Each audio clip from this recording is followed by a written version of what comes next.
Good morning student. आज हम लोग स्टार्ट करेंगे सेमीकंडक्टर का लेक्चर 4। एकदम से इसको समझेंगे आप अच्छे से। सेमीकंडक्टर का लेक्चर 4 चौथा लेक्चर आज हम लोग स्टार्ट कर रहे हैं। पिछले लेक्चर में हम लोग ये समझे थे कि पी टाइप सेमीकंडक्टर कैसा होगा, एन टाइप सेमीकंडक्टर कैसा होगा, उसके बाद पीएन जंक्शन डायोड कैसे बनेगा, उसका सिंबॉलिक रिप्रेजेंटेशन। तो उसका डायोड का सिंबल इस प्रकार का था, और जो आप इसको बोलते हैं पी टाइप, इसको बोलते हैं एन टाइप, और ये पीएन जंक्शन डायोड का ये सिंबॉलिक रिप्रेजेंटेशन बहुत इंपॉर्टेंट है। आज हम लोग यहाँ से आगे प्रोसीड करेंगे और आज सबसे पहले समझेंगे एक टर्म को।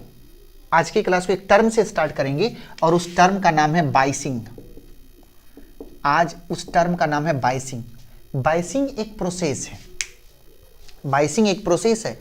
बाइसिंग में क्या किया जाता है, इस कंडक्टर को, डायोड को, जो आपके पास पीएन जंक्शन डायोड है, यहाँ देखिए ये पी और ये एन। अंतर क्या है कि ये आपके पास पी टाइप है, ये पी टाइप सेमीकंडक्टर है, ये पी टाइप। तो इधर क्या होगा, होल होंगे, इधर ढेर सारे होल्स होंगे, और इधर क्या होगा, इधर ढेर सारा इलेक्ट्रॉन होगा।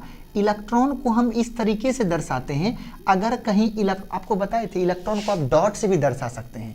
तो अगर कहीं पे इस तरीके का डॉट रहे तो हम आपसे निवेदन करेंगे, आप घबराएंगे नहीं, एक जरा सा भी नहीं घबराएंगे। अब कुछ टर्म को समझिए। टर्म, आज जो हम टर्म समझाने वाले हैं उसका नाम है बाइसिंग। बाइसिंग किसे कहते हैं वो समझिए।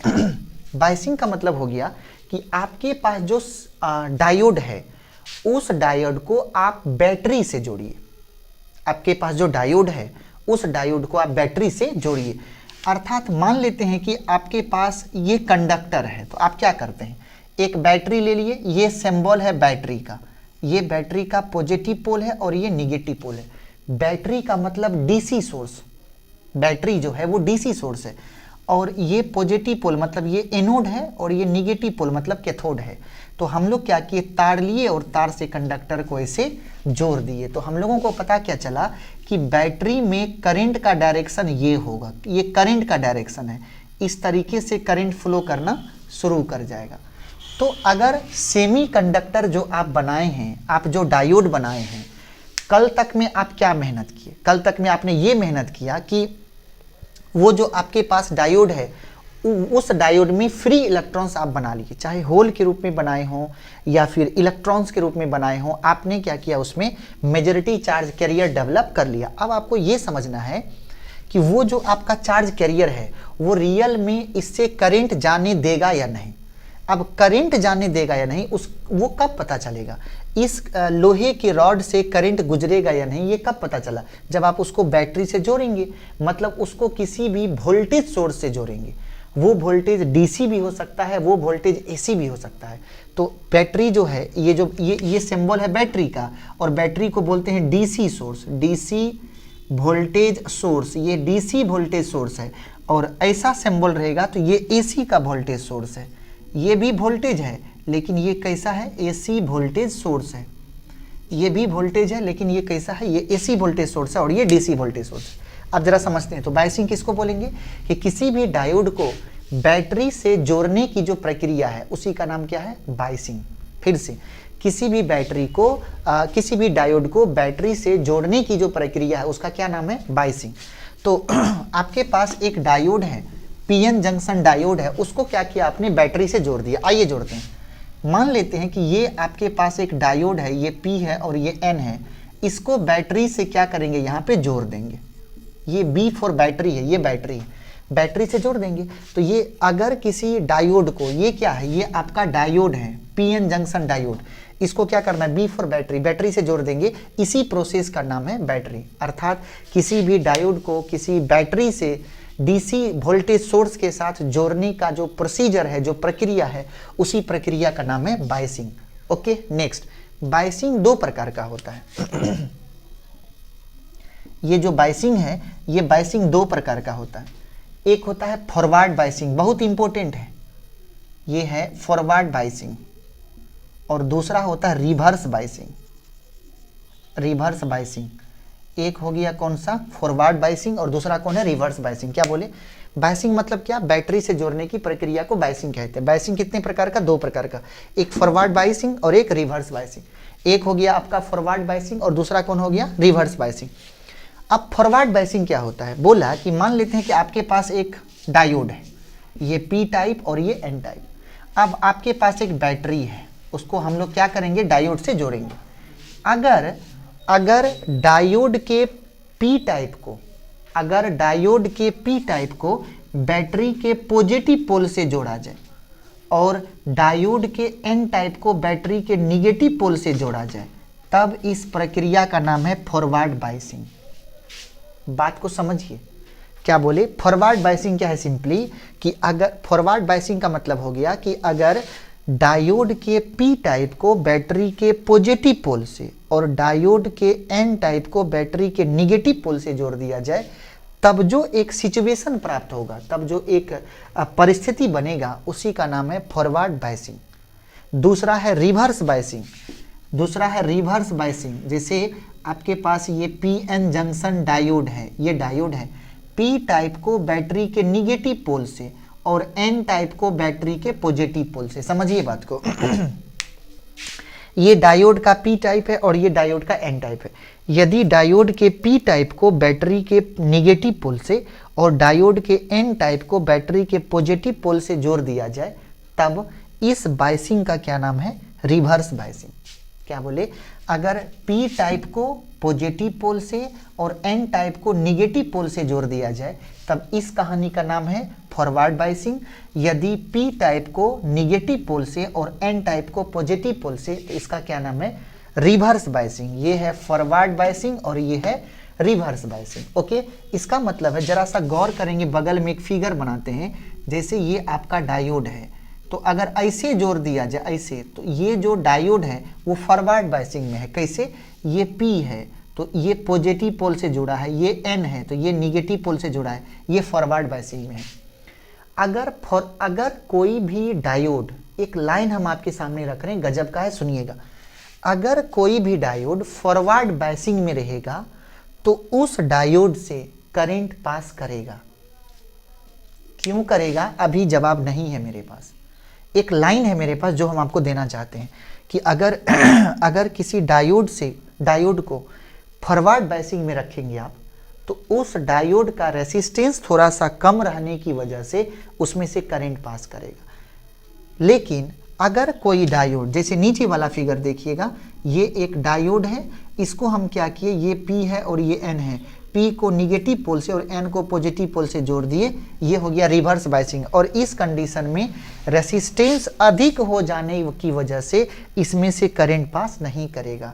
इसका मतलब यदि किसी डायोड से करंट लेके जाना है तो उसको फॉरवर्ड बायसिंग में रखना पड़ेगा। अगर किसी डायोड से करंट नहीं जाने देना है तो उसको रिवर्स बायस में रखना पड़ेगा।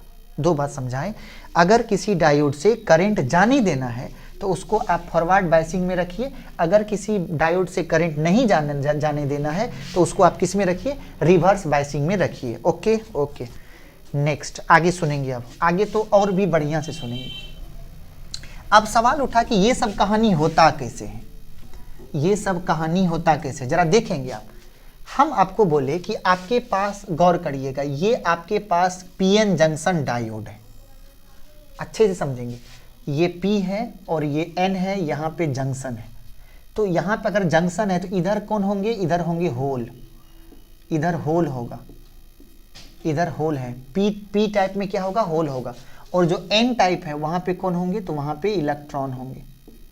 यहाँ पे इलेक्ट्रॉन है, यहाँ पे इलेक्ट्रॉन है। अब सुनेंगे, ये जंक्शन है, बीच में जो लाइन है वो जंक्शन है, ये जंक्शन है।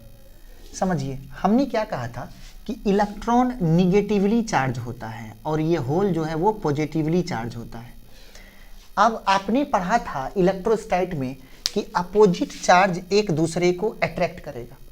पॉजिटिव और निगेटिव ये दोनों कैसा चार्ज है, अपोजिट है, तो ये दोनों क्या करेगा, एक दूसरे को अट्रैक्ट करेगा।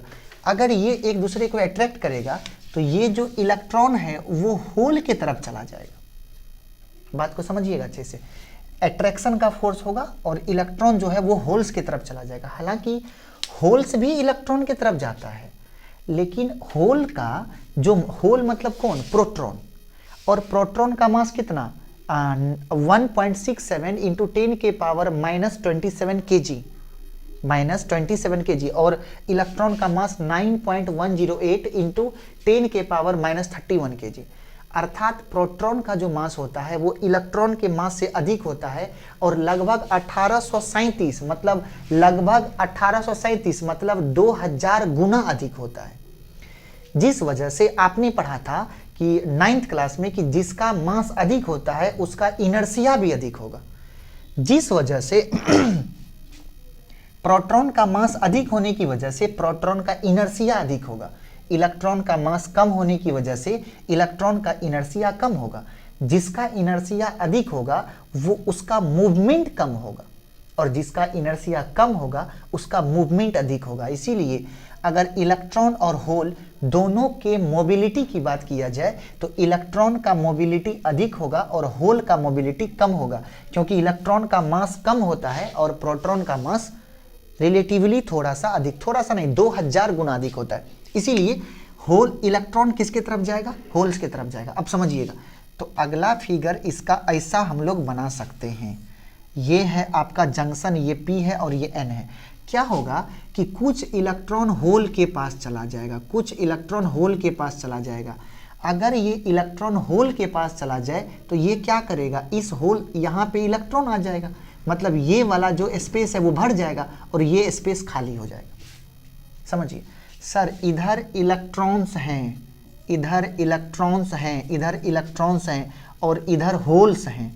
अब क्या हुआ कि कुछ इलेक्ट्रॉन चला गया होल्स में। अगर ये कुछ इलेक्ट्रॉन चला जाएगा होल्स में तो ये इलेक्ट्रॉन यहाँ बैठ जाएगा, यहाँ जगह खाली हो जाएगा। इसका मतलब है कि इस तरफ खाली जगह हो गया, मतलब इधर होल्स क्रिएट हो जाएगा। इस तरफ इलेक्ट्रॉन बैठ जाएगा, मतलब इधर निगेटिव चार्ज हो जाएगा।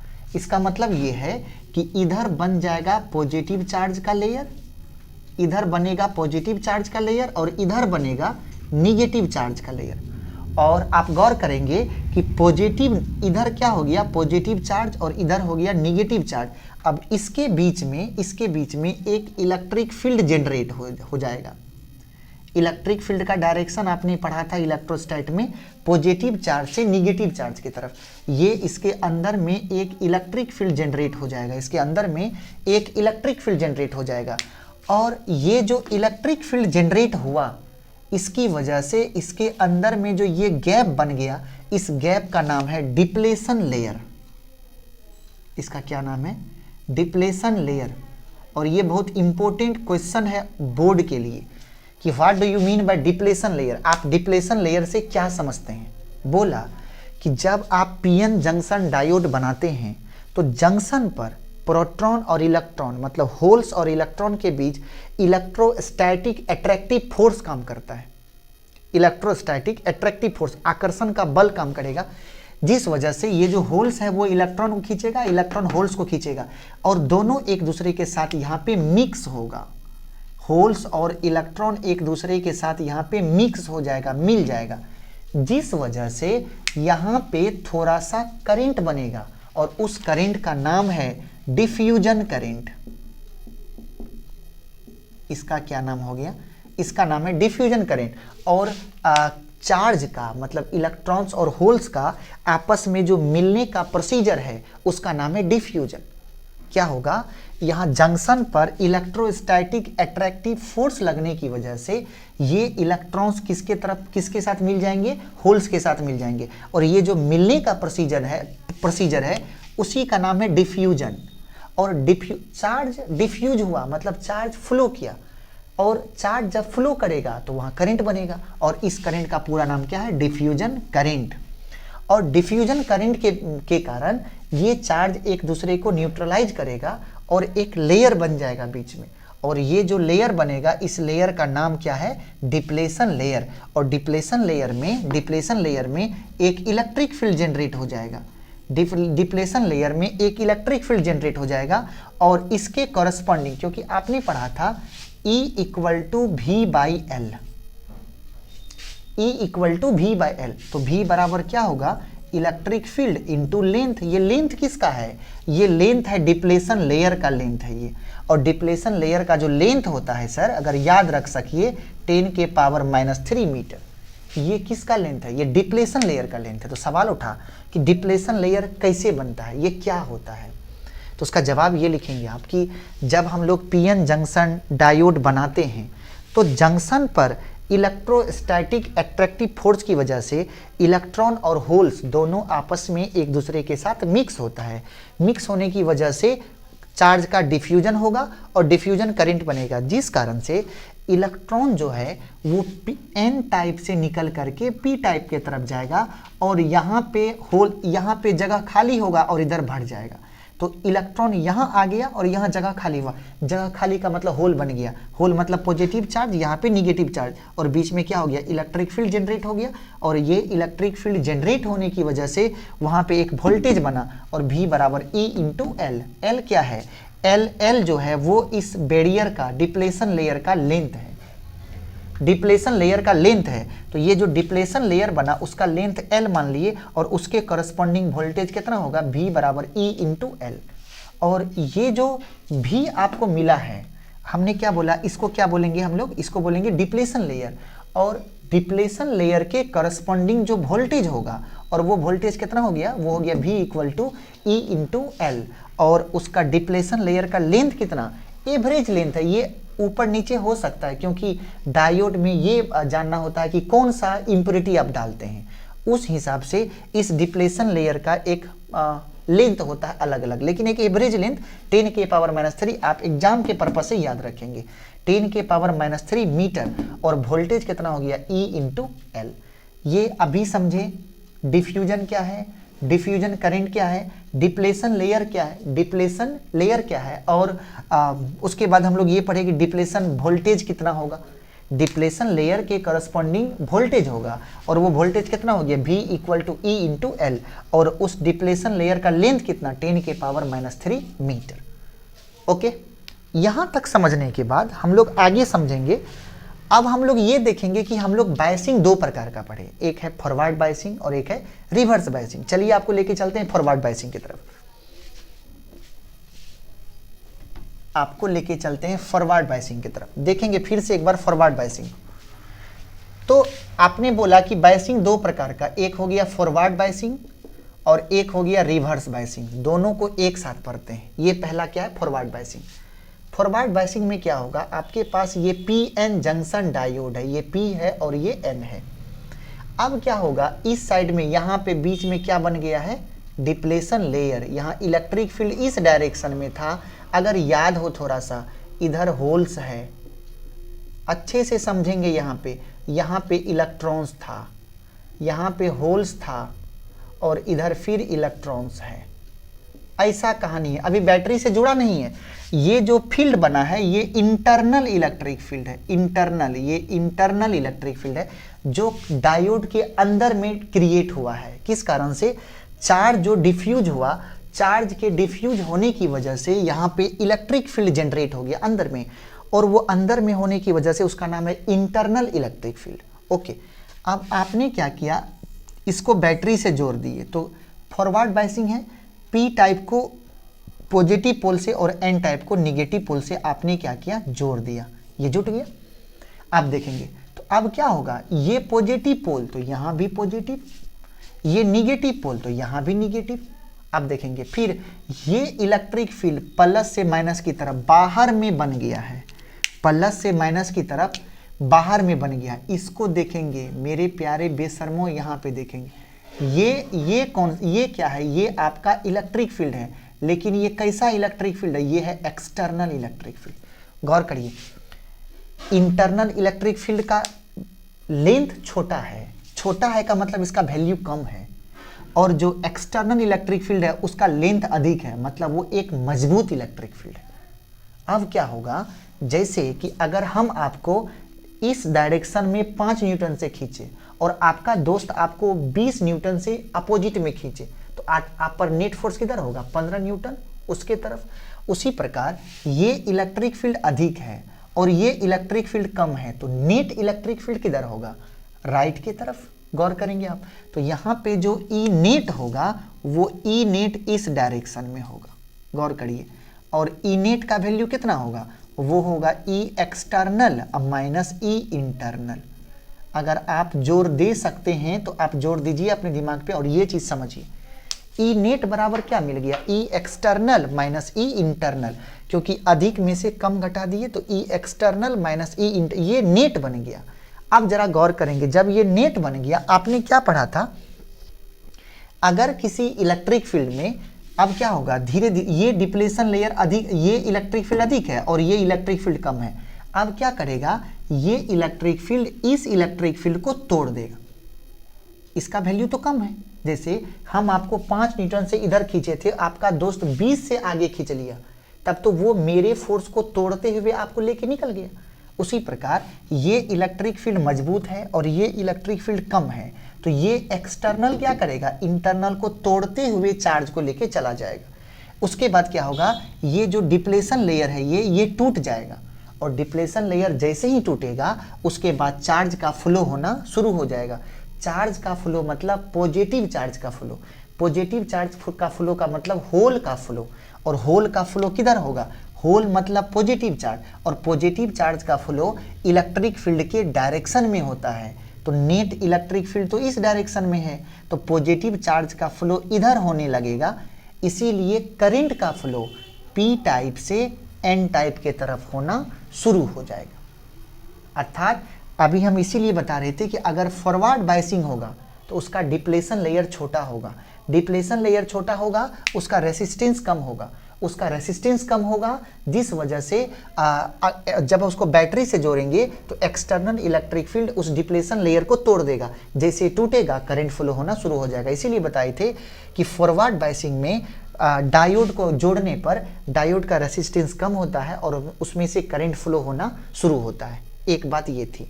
अब जरा देखेंगे, अब ये समझना है, अब हम लोग जब हम लोग इसका ये जान गए कि इससे करंट फ्लो करेगा, तो हम लोग इसका ग्राफ ड्रॉ करेंगे, और वो ग्राफ ड्रॉ करेंगे वोल्टेज और करंट के बीच, वोल्टेज और करंट के बीच। ये बहुत इंपॉर्टेंट है, इसका नाम है VI कैरेक्टरिस्टिक्स कर्व।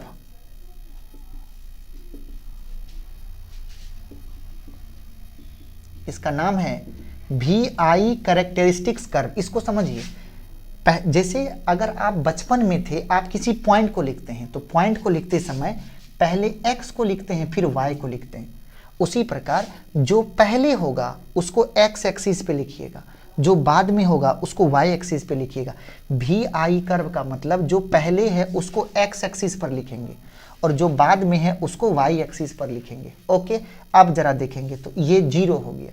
जब आप बैटरी का वैल्यू बढ़ाओगे, बैटरी का वोल्टेज मान लेते हैं 2 वोल्ट का था, 6 वोल्ट का था, 8 वोल्ट का था, 10 का था, 12 का था, जैसे जैसे वोल्टेज बढ़ाते चलेंगे वैसे वैसे यहाँ पे करंट का वैल्यू बढ़ता चला जाएगा। समझिए, जैसे जैसे वोल्टेज बढ़ाते चलेंगे वैसे वैसे करंट का वैल्यू बढ़ता चला जाएगा। इसका मतलब, लेकिन एक बात समझना पड़ेगा, वोल्टेज जैसे ही अप्लाई करेंगे उस वोल्टेज का थोड़ा सा भाग, मतलब जितना ई इंटरनल है, शायद ये बात समझ में कम आए लेकिन फिर भी आप एकदम पूरा दिमाग लगा के भिड़ जाइए इस लाइन के साथ। मेरा ये कहना है, वोल्टेज जब बढ़ेगा तो उस वोल्टेज का थोड़ा सा पार्ट जितना कि ई इंटरनल है उतना खर्च होगा इस डिप्लेशन लेयर को तोड़ने में। इसका मतलब ऐसा मत समझिए कि बैटरी ऑन किए और डायोड में करंट मिलना शुरू हो जाएगा, गलत सोच रहे हैं आप। डायोड का स्विच जब ऑन करेंगे तो कुछ देर के बाद करंट मिलेगा, क्योंकि कुछ देर तक, कुछ माइक्रो सेकेंड, मिली सेकेंड तक वो डिप्लेशन लेयर को तोड़ने में खर्च होगा। डिप्लेशन लेयर टूटेगा फिर करंट आपको मिलना शुरू होगा। तो जब आप VI कर्व बनाना शुरू करेंगे तो उसका ग्राफ इस तरीके का मिलेगा आपको, ऐसा ग्राफ मिलेगा। यहां तक का वोल्टेज, आप यहां से यहां तक के वोल्टेज में करंट 0 है। ऐसा क्यों है? क्योंकि इतना वोल्टेज पर करंट क्यों नहीं मिला? इतना वोल्टेज पर करंट इसलिए नहीं मिला क्योंकि इतना वोल्टेज खर्च हो गया डिप्लेशन लेयर को तोड़ने में। अब इसके बाद इसमें करंट बनना शुरू हो जाएगा। अब याद रखिएगा, ये सेमीकंडक्टर सिलिकॉन हो सकता है या ये सेमीकंडक्टर जर्मेनियम हो सकता है।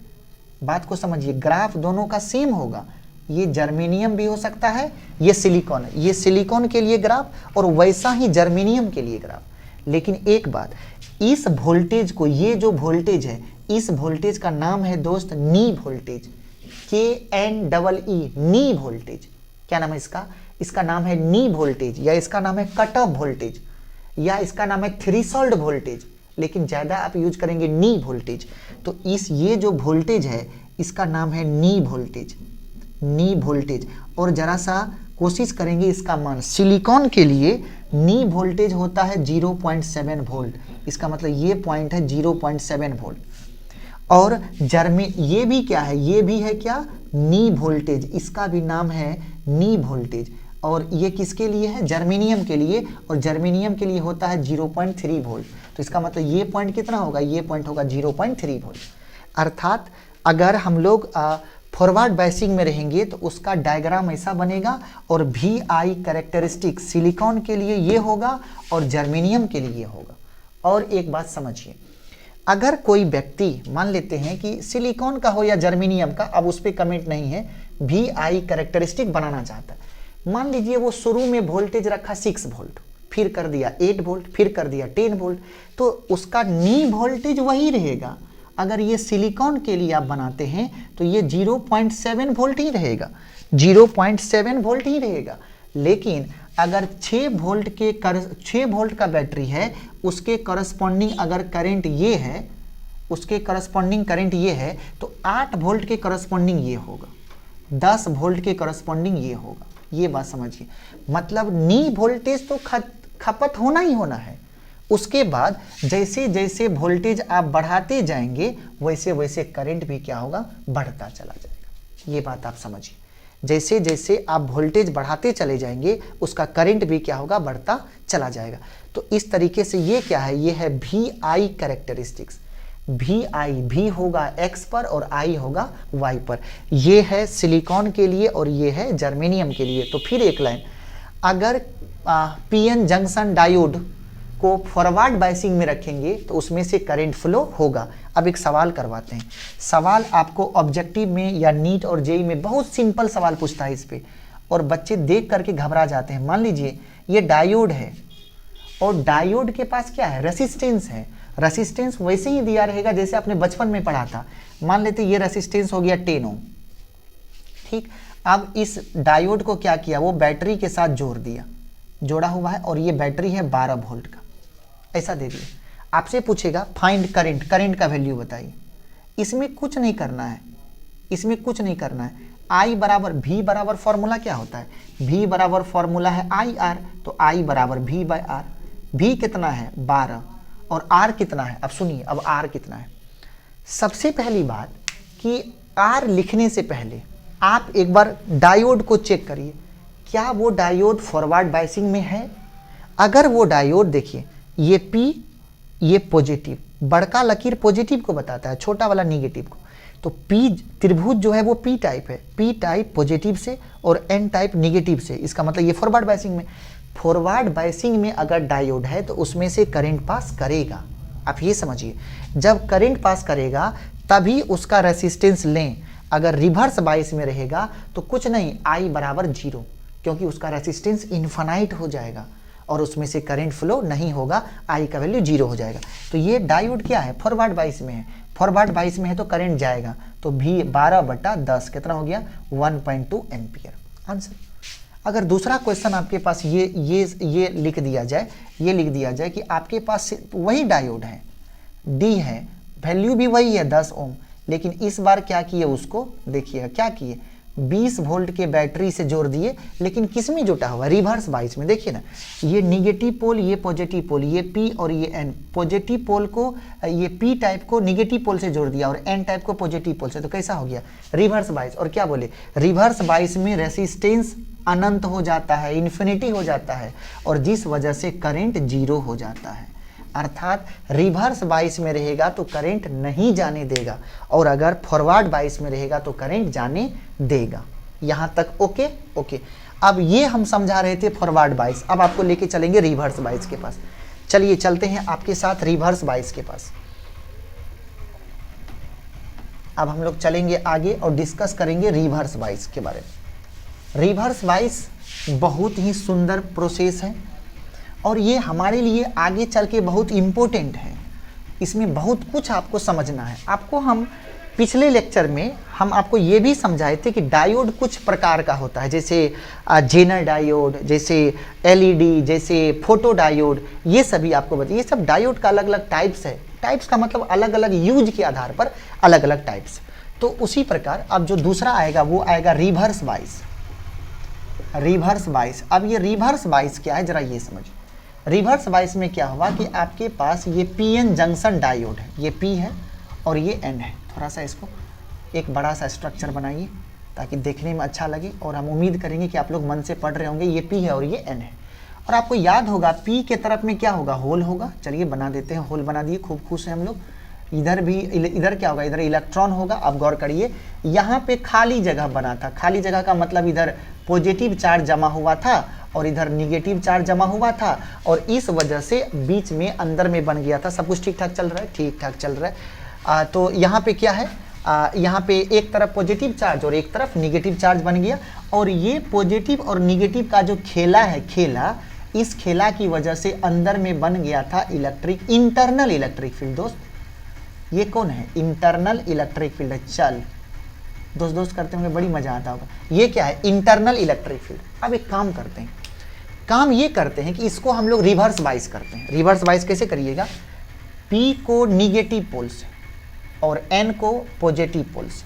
देखिए जोड़ दिए हम, ये प्लस और ये माइनस। निगेटिव यहाँ पे क्या, ये निगेटिव तो ये भी निगेटिव, ये पॉजिटिव तो ये भी पॉजिटिव। गौर करिए, आज जो इलेक्ट्रिक फील्ड, अच्छे से समझेंगे, आज जो इलेक्ट्रिक फील्ड बना है एक्सटर्नल बैटरी की वजह से, वो ये है सर, वो ये है, यहाँ है, ये है, ये कौन चीज़ है, ये है एक्सटर्नल इलेक्ट्रिक फील्ड, एक्सटर्नल। अब गौर करिए, आज के कहानी में एक ट्विस्ट आ गया। एक्सटर्नल इलेक्ट्रिक फील्ड और इंटरनल इलेक्ट्रिक फील्ड दोनों सेमी डायरेक्शन में हो गए। यहां पे अपने दिमाग को पूरा खोल के रखिएगा, नहीं तो बस गड़बड़ा जाएगा सब। आज एक्सटर्नल इलेक्ट्रिक फील्ड और इंटरनल इलेक्ट्रिक फील्ड दोनों सेम डायरेक्शन में है, जुल्म होने वाला है। तो एक्सटर्नल और इंटरनल दोनों सेम डायरेक्शन में है। इससे क्या होगा, नेट इलेक्ट्रिक फील्ड जो होगा, अगर जैसे हम आपको जिस डायरेक्शन में खींच रहे हैं, मेरा दोस्त है यहाँ पे विक्टर, वो भी आपको इसी डायरेक्शन में खींच रहा है, तो नेट कितना होगा, दोनों को जोड़ देंगे। तो यहाँ पे क्या होने वाला है कि ये एक्सटर्नल और ये इंटरनल, तो नेट कितना होगा, दोनों इलेक्ट्रिक फील्ड वेक्टर क्वांटिटी है बाबू मोशाय। तो अगर दो वेक्टर सेम डायरेक्शन में हो तो नेट कैसे निकालते हैं आप, दोनों को ऐड कर देंगे चुपचाप।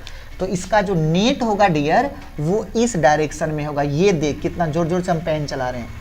ये कौन चीज है, ये है ई नेट है, ये आपका ई नेट है, ये आपका ई नेट है, ये एक्सटर्नल, ये इंटरनल। तो ई नेट कितना होगा, शायद अगर आप हमें कहोगे हाँ, तो ई एक्सटर्नल जोड़ ई इंटरनल, ये है नेट इलेक्ट्रिक फील्ड का फॉर्मूला। इंटरनल जोड़ एक्सटर्नल दोनों को क्या किया हम लोग, ऐड कर दिए। अब क्या होगा देखेंगे, ये एक्सटर्नल इलेक्ट्रिक फील्ड आज डिप्लेशन लेयर को तोड़ेगा नहीं, डिप्लेशन लेयर को और बढ़ाएगा और बढ़ाएगा और बढ़ाएगा। इसका मतलब आज क्या होगा, आज के कहानी में क्या होगा, ये पीएन जंक्शन डायोड है। पीएन जंक्शन, पहले का डिप्लेशन लेयर सिर्फ इतना था, ये देखिए पहले का डिप्लेशन लेयर सिर्फ इतना था, सिर्फ ये है। लेकिन अब क्या होगा, ये एक्सटर्नल इलेक्ट्रिक फील्ड आ करके इसको क्या करेगा, ये जो इंटरनल है, देखेंगे इस तरफ क्या है, होल है। गौर करिए बात को, यहाँ गौर करेंगे, बहुत मजेदार बात है यहाँ पे, बहुत मजेदार बात है। आप सुनिए, सर आपने पढ़ा था कि यदि किसी इलेक्ट्रिक फील्ड में पॉजिटिव चार्ज को रखेंगे तो उस पर इलेक्ट्रिक फील्ड के डायरेक्शन में फोर्स लगेगा। मतलब ये सभी जो होल है इस पर इधर फोर्स लगेगा और ये जो निगेटिव चार्ज है इलेक्ट्रॉन, इस पे इधर फोर्स लगेगा। मतलब इलेक्ट्रॉन और उधर शिफ्ट हो रहा होगा। इलेक्ट्रॉन 3 3 6 3 9 वो ही रहेगा, लेकिन ये इधर शिफ्ट हो रहा होगा और पॉजिटिव चार्ज इधर शिफ्ट हो रहा होगा। मतलब जो अगला फिगर बनेगा दोस्त, वो ऐसा बन जाएगा, ऐसा, मतलब ये जो होल है वो बहुत करीब आ जाएगा, बहुत करीब, और जो डिप्लेशन लेयर है उसका मान बहुत बढ़ जाएगा, ये होगा। डिप्लेशन लेयर क्या हुआ, डिप्लेशन लेयर बहुत बढ़ गया, डिप्लेशन लेयर जो है वो बहुत बढ़ गया, डिप्लेशन लेयर बहुत बढ़ गया मतलब रेसिस्टेंस बहुत बढ़ गया, रेसिस्टेंस बहुत बढ़ गया मतलब करंट का मान क्या हो गया, खत्म, जीरो, लगभग जीरो, करंट का मान लगभग जीरो। इसका मतलब अगर आप रिवर्स बाइस करते हैं तो इसको ये जो वोल्टेज है, ये आपका जो वोल्टेज है ये रिवर्स बाइस वोल्टेज, अर्थात ये निगेटिव पोटेंशियल है, रिवर्स पोटेंशियल है, बैटरी उल्टा जुटा हुआ है। वो जो एक्सटर्नल इलेक्ट्रिक फील्ड बनाया वो क्या किया, इंटरनल इलेक्ट्रिक फील्ड के साथ जुट करके नेट इलेक्ट्रिक फील्ड और बहुत मजबूत बना दिया, जिससे होल पर लेफ्ट साइड में फोर्स लगा। होल तो पॉजिटिव चार्ज है ना, तो इस पे तो इधर फोर्स लगेगा, तो ये इधर शिफ्ट होने लगेगा। इलेक्ट्रॉन निगेटिव चार्ज है, इस पे इधर फोर्स लगेगा, तो ये इधर शिफ्ट होगा। तो डिप्लेशन लेयर ये इधर आएगा, ये इधर जाएगा, तो डिप्लेशन लेयर और बड़ा होगी। ये डिप्लेशन लेयर जितना ज़्यादा होगा रेसिस्टेंस उतना ज़्यादा होगा। इसका मतलब रेसिस्टेंस क्या हो गया, रेसिस्टेंस इंक्रीज। रेसिस्टेंस इंक्रीज अगर हो जाएगा तो करंट क्या होगा, तो करंट डिक्रीज हो जाएगा। समझिए बात को। मेरा ये कहना हुआ क्या हुआ कि जैसे जैसे आपने वोल्टेज बढ़ाना शुरू करोगे तो जो ये पोटेंशियल बैरियर है, जो डिप्लेशन लेयर है, वो बहुत ज़्यादा बढ़ जाएगा, और जब बढ़ जाएगा तो रेसिस्टेंस उसका हाई हो जाएगा। रेसिस्टेंस बढ़ गया तो करंट क्या होगा, घट गया। तो अगर वोल्टेज बढ़ाते चलेंगे, गौर करेंगे आप। अब हम लोग क्या किए, इसका जरा सा VI ग्राफ ड्रॉ करते हैं। VI ग्राफ का मतलब VI कैरेक्टरिस्टिक्स कर्व, किसके लिए, रिवर्स बाइस के लिए। जैसे पिछले बार लिखे थे VI कैरेक्टरिस्टिक्स कर्व, तो उतना कैरेक्टरिस्टिक्स कौन लिखता रहेगा, तो लिख दिए सीधा VI कर्व। मतलब V कहाँ पे होगा, X एक्सिस पर, और I कहाँ पे होगा, Y एक्सिस पर। ये है जीरो। अब जरा बात को समझिए, इसका मतलब क्या है, अगर आप वोल्टेज कैसा है, निगेटिव, इधर तो पॉजिटिव वोल्टेज होता है, इधर 2 वोल्ट 3 वोल्ट 4 वोल्ट, निगेटिव तो इधर होता है। तो यदि आप वोल्टेज बढ़ाते रहोगे, वोल्टेज बढ़ाते रहोगे तो रेसिस्टेंस क्या होगा, बढ़ता रहेगा, तो करंट क्या होगा, घटता रहेगा। इसका मतलब यदि आप रिवर्स बाइसिंग में हैं तो करंट लगभग जीरो। इस ग्राफ को देखिए कितना सुंदर हम बनाने की कोशिश कर, ये देखिए एकदम लगभग जीरो, लगभग जीरो, लगभग जीरो, करंट लगभग जीरो।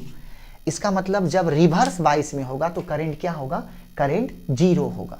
अगर रिवर्स बाइस में होगा तो करंट क्या होगा, जीरो होगा। ये आउटपुट ग्राफ है, किसके लिए, ये है रिवर्स बाइस के लिए। ये ग्राफ है VI कैरेक्टरिस्टिक्स कर्व है, और ये पूरा कहानी था बाइसिंग का। अब रुकेंगे, अब थोड़ा सा और कहानी को समझिए। यहां तक बाइसिंग खत्म, लेकिन इसी में एक विशेष फेनोमेना है, जुलुम हो गया। जुलुम क्या हो वो देखिए। अब एक हेडिंग देते हैं, वो हेडिंग हम आपको समझाएंगे अभी। उस हेडिंग का नाम है एवेलांचे ब्रेकडाउन। एवेलांचे ब्रेकडाउन, या इसी को बोलते हैं जेनर डायोड। अब हम आपको पढ़ाने लेके चलते हैं जेनर डायोड, बहुत इंपॉर्टेंट है। हेडिंग क्या दी है, एवेलांचे ब्रेकडाउन या जेनर डायोड। अब कहानी में ट्विस्ट आ गया, ट्विस्ट है एवेलांचे ब्रेकडाउन या फिर जेनर डायोड। अब जरा समझेंगे ये एवेलांचे ब्रेकडाउन क्या है, जेनर डायोड क्या होता है। तो बोला कि जेनर डायोड क्या है, जरा ये समझिए कि जेनर डायोड का मतलब होता है, एवेलांचे ब्रेकडाउन क्या है। चलिए आ जाओ यहाँ फिगर पे आइए। हम बोले आप एक काम करो, सबसे पहले एवेलांचे ब्रेकडाउन या जेनर डायोड रिवर्स बाइस में होता है, क्योंकि इसी से ना समझा रहे हैं आपको। एवेलांचे आपसे पूछा जाए कि एवेलांचे ब्रेकडाउन कब होता है, फॉरवर्ड बाइस में कि रिवर्स बाइस में, ऑब्वियस है किस में, रिवर्स बाइस में। जेनर डायोड किस बाइसिंग में बनता है, तो रिवर्स बाइस में। बहुत इंपॉर्टेंट ऑब्जेक्टिव है ये। अब जरा समझेंगे, आपने कौन कहानी है, रिवर्स बाइस का। अब एक काम कर, ई वोल्टेज तो बढ़ाते रह, बढ़ाते हैं। अगर ई वोल्टेज आप बढ़ाते रहेंगे, इस वोल्टेज को जो आप बैटरी बाहर से जोड़ते हैं, अगर आप उसको बढ़ाते रहेंगे, अगर आपका दिमाग स्वस्थ है तो मन ये कहेगा कि ये बढ़ेगा, एक्सटर्नल इलेक्ट्रिक फील्ड बढ़ेगा। अगर एक्सटर्नल बढ़ेगा तो ई नेट बढ़ेगा, ई नेट बढ़ेगा तो डिप्लेशन लेयर बढ़ेगा। समझिए, आपको ये बढ़ाना है। ये देखिए ना, आप ये ना बढ़ा रहे हैं, निगेटिव पोटेंशियल बढ़ा रहे हैं, निगेटिव पोटेंशियल बढ़ा रहे हैं। अब तो कितना के मन में ये बात आएगा, सर कैसे बढ़ा रहे हैं, घटा रहे हैं कि -1 से छोटा तो -2 होता है। नहीं रे बोका, सर यहाँ -1 -2 मत देखिए, माइनस का मतलब अपोजिट, 1 का मतलब 1 वोल्ट का बैटरी, 2 का मतलब 2 वोल्ट का बैटरी, 3 का मतलब 3 वोल्ट का बैटरी, माइनस का मतलब उल्टा जुड़ा हुआ है। तो क्या हो रहा है सर, निगेटिव का मतलब है उल्टा जुड़ा हुआ है, निगेटिव बता रहा है रिवर्स बाइस को, 1 वोल्ट के साथ रिवर्स बाइस, 2 वोल्ट के साथ रिवर्स बाइस, 3 वोल्ट के साथ रिवर्स बाइस। ये समझिए, ये मत समझिए कि -1 से कम है -2, ये नहीं समझना इधर।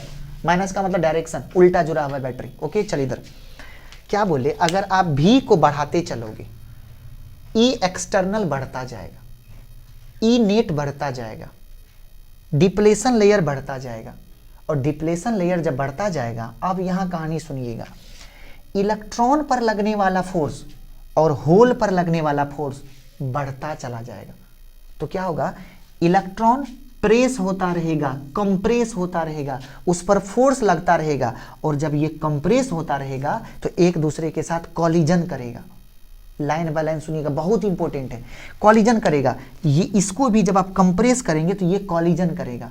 कॉलिजन करने की वजह से इसका भी टेम्परेचर बढ़ेगा, इसका भी टेम्परेचर बढ़ेगा, और इसका भी टेम्परेचर बढ़ेगा, इसका भी टेम्परेचर बढ़ेगा। मान लीजिए आपके साथ कोई एक जूनियर था, उस जूनियर आपके साथ रह रहा था, आप उसको बहुत डांटते थे, इतना डांटने लगे कि वो बेचारा खुद को बहुत ज़्यादा मायूस फील करने लगा, और एक दिन ऐसा हुआ वो आपके साथ झगड़ गया, बोला कि नहीं नहीं इतना डांटिएगा, हम आपके साथ नहीं रह पाए, हम निकल भाग रहे हैं, वो आपका साथ छोड़ के भाग गया। समझिए, उसी प्रकार जैसे मान लेते हैं कि पहले अंग्रेज लोग थे, हम लोगों को दबा रहे थे, ये हम लोग हैं, ये भी हम लोग हैं, ये एक समाज है, ये भी एक समाज है, ये अंग्रेज है, ये हम लोग पे दमन का नीति लगा रहा था।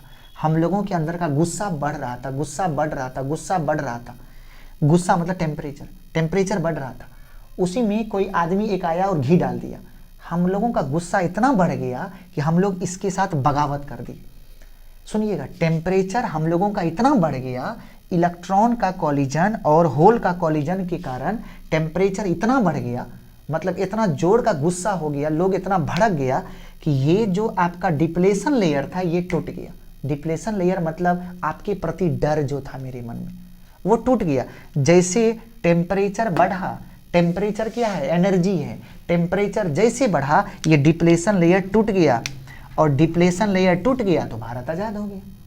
तो उसी प्रकार ये डिप्लेशन लेयर टूट गया, ये डिप्लेशन लेयर जैसे ही टूटा, ये करंट खूब जोर से दौड़ा होल के तरफ, होल खूब जोर से दौड़ा करंट का तरफ। मतलब क्या है कि अगर रिवर्स बाइस में रिवर्स वोल्टेज आप बढ़ाने लगते हो तो डिप्लेशन लेयर बढ़ने लगता है, जिस वजह से इलेक्ट्रॉन का कॉलिजन बढ़ता है, होल का कॉलिजन बढ़ता है, जिस वजह से टेम्परेचर बढ़ता है, और टेम्परेचर बढ़ने से एक समय ऐसा आता है जब डिप्लेशन लेयर ब्रेक डाउन हो जाता है। ब्रेक डाउन मतलब टूट गया, खत्म हो गया, जल के राख हो गया, बर्बाद हो गया, ब्रेक डाउन होता है। इस घटना को एवेलांचे ब्रेक डाउन कहते हैं। इसी घटना को क्या कह रहे हैं, एवेलांचे ब्रेक डाउन कहते हैं। इसी घटना को क्या कहते हैं, एवेलांचे ब्रेक डाउन कहते हैं। इसी घटना को एवेलांचे ब्रेक डाउन कहते हैं। अब उस कंडीशन में करंट एकाएक, जैसे यहां तक करंट क्या था, 0, लेकिन अब क्या होगा, ये है V और ये है I, यहां से यहां तक क्या है, यहां से यहां तक करंट 0 है। जैसे यहां पे आकर के टेम्परेचर जैसे हाई हुआ, यहाँ पे आके टेम्परेचर जैसे हाई हुआ, डिप्लेशन लेयर टूट गया और जो करंट है वो एकाएक हाई हो गया। ये देखिए करंट एकाएक हाई हो गया। तो इस घटना को क्या बोलते हैं, एवेलांचे ब्रेकडाउन। अब लाइन सुनिए, एवेलांचे ब्रेकडाउन पर या हाई टेम्परेचर पर काम करने वाले डायोड को जेनर डायोड कहते हैं। फिर से, अगर आप रिवर्स बाइस में रिवर्स बाइस वोल्टेज बढ़ाने लगोगे तो एक्सटर्नल इलेक्ट्रिक फील्ड बढ़ने लगेगा, डिप्लेशन लेयर बढ़ने लगेगा, इलेक्ट्रॉन और होल पर प्रेशर बढ़ने लगेगा, इलेक्ट्रॉन और होल का कॉलिजन बढ़ने लगेगा, जिस कारण से टेम्परेचर बहुत बढ़ जाएगा। और एक समय आएगा जब डिप्लेशन लेयर टूट जाएगा और होल्स और इलेक्ट्रॉन एकाएक एक दूसरे की तरफ दौड़ेगा और एकाएक करंट बहुत हाई हो जाएगा। इस घटना को एवेलांचे ब्रेकडाउन कहते हैं। और इस कंडीशन में यूज होने वाले डायोड को जेनर डायोड कहते हैं। और जेनर डायोड या एवेलांचे ब्रेकडाउन का जो VI ग्राफ है वो इस तरीके का होगा। यहाँ से यहाँ तक लगभग करंट 0 और यहाँ पे जाकर के करंट क्या हो गया, मैक्सिमम हो गया। करंट में एकाएक मैक्सिमम हो गया, बहुत देखिए ना, लगा इनफाइनाइट करंट हो गया, बहुत करंट बढ़ गया। और इस घटना का नाम क्या है, एवेलांचे ब्रेकडाउन। और एवेलांचे ब्रेकडाउन के करस्पॉन्डिंग जो डायोड वर्क करेगा, मतलब क्या, वैसा डायोड जो रिवर्स बाइस वोल्टेज में काम करता हो, या वैसा डायोड जो एवेलांचे ब्रेकडाउन के समय काम करता हो, या वैसा डायोड जो हाई टेम्परेचर पर काम करता हो, उसी का नाम क्या है, जेनर डायोड। अब देखेंगे जेनर डायोड का एक सिंबल होता है, जेनर डायोड का सिंबल। अब सिंबल देखेंगे, सर डायोड का सिंबल ऐसा है, ये डायोड का सिंबल है, लेकिन जेनर का पहला लेटर क्या है, जेड। तो जेड इस तरीके से लिखा हुआ है, तो यहाँ पे जेड लिख देते हैं हम लोग, ये ऐसे जेड लिख दिए। देखिए ना, ये क्या बन गया, ये जेड बन गया। तो जेनर का पहला लेटर क्या है, जेड, तो यहाँ पे जेड बना दिया। तो ये सिंबल किसका हो गया, ये सिंबल है आपका जेनर डायोड का, बहुत इंपॉर्टेंट सिंबल है।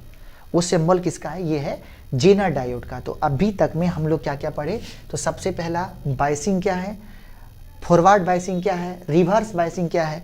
फॉरवर्ड बायसिंग और रिवर्स बायसिंग में जो कैरेक्टरिस्टिक्स कर्व है वो कैसा बनेगा, और उसके बाद एवेलांचे ब्रेकडाउन क्या है, और साथ में जेनर डायोड क्या है। ये जेनर डायोड क्या है, ये बहुत इंपॉर्टेंट क्वेश्चन है, बोर्ड के लिए बहुत इंपॉर्टेंट। आपसे पूछा कि आप जेनर डायोड से क्या समझते हैं, जेनर डायोड के बारे में एक नोट्स लिखिए। तो आपको ये लिखना है कि under the reverse biasing, under the reverse biasing if we increase the voltage then external electric field increases, so depletion layer is increases and the pressure on the electrons and hole is increases. Due to electronic and hole collision temperature increases, and at a certain time due to temperature increasing ये depletion layer going to break down। Temperature जब बढ़ के बहुत high हो जाएगा तो उस condition में डिप्लेशन लेयर टूट जाएगा। So current is certainly very high, current जो है वो सर्टेन मतलब एकाएक बहुत हाई हो जाएगा। And temperature is also very high, and this type of diode is known as zener diode, and this phenomena is known as avalanche breakdown. इस diode का नाम जेनर डायोड है और इस फेनोमेना को हम लोग बोलते हैं एवेलांचे ब्रेकडाउन। ओके, तो यहाँ तक आज आप बहुत सुंदर से नोट्स बना के रखेंगे और यहाँ तक पढ़ के रखेंगे, और नेक्स्ट लेक्चर हम लोग बहुत जल्द लाएंगे। Thank you so much.